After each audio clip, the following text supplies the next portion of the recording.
السلام عليكم، مرحبا بكم في فيديو جديد على قناتي. نتمنى تدعموني، ما تنسوش زر الاشتراك في أسفل الفيديو. اليوم جبت لكم الطريقة الصحيحة لإذابة الشوكولا بدون تحجر أو فساد أو تكتل، وبدون إضافة لا ماء لا والو. اول حاجه نجيبو صحن يكون كبير كما راكم تشوفوا فيا، حطيته فيه الماء يكون غليان. شتو تحطوا الماء غليان، تحطوه يركح، ومن بعد كاتك نحطوا الطرف تاعنا تاع الشوكولا بلا ما نقصوه.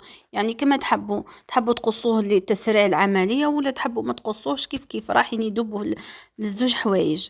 المهم انا جبت طرف تاع شوكولاته 200 غرام وحطيتها في الصحن بلا ما قصيتها للعلمه، وقعدت نحرك بين فترة والأخرى، نحرك فيها حتى كما راكم تشوفوا راهي قاعدة تذوب.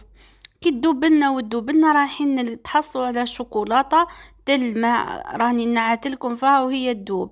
ومن بعد رايحين نتحصلوا عليها راح تكون القوام تاعها شوي ثقيل. يعني اللي حب يخدم بها يقدر يخدم بها، واللي حب يزيد لها الزيت راح يخليها تلمع وبلا ما يتغير لا المذاق لا الشكل لا اللون.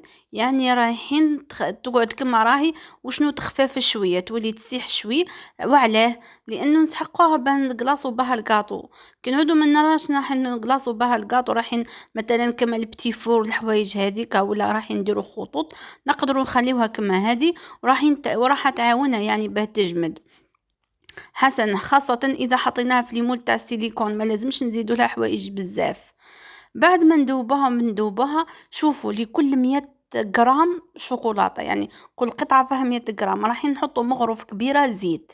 يعني أنا حطيت 100 زوز مغارف كبار الزيت كما راكم تشوفوا فيا في الفيديو. حطيتهم وقعدت نحرك نحرك نحرك حتى تدمج لنا وتولي تسيح معانا.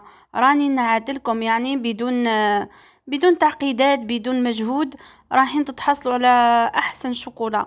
وهذه الطريقة تصلح مع جميع انواع الشوكولاتة